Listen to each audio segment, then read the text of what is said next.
భగవంతుడు ఎక్కడో శంఖచక్రాలతోనో త్రిశూలాలతోనో దేవాలయంలో ఉండడు.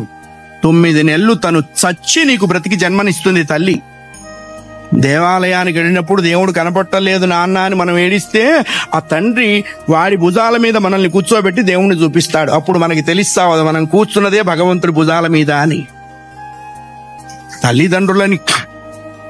తల్లిదండ్రులకి గుళ్ళు కట్టించక్కర్లేదు. కట్టించిన గుళ్ళ ముందు వాళ్ళని కూర్చోబెట్టకుండా ఉంటే చాలు. అది నేర్చుకోవాలి. మనం బ్రతికుండగా వాళ్ళ అనాథాశ్రమాల్లో ఉండటం ఏంటండి? ఇంకంతకంటే పాపం ఏదైనా ఉందా? కాశీలో యజ్ఞం చేస్తే వస్తుందా? రామేశ్వరంలో అన్నదానం చేస్తే వస్తుందా? జన్మనిచ్చిన తల్లిదండ్రుల ప్రధానము.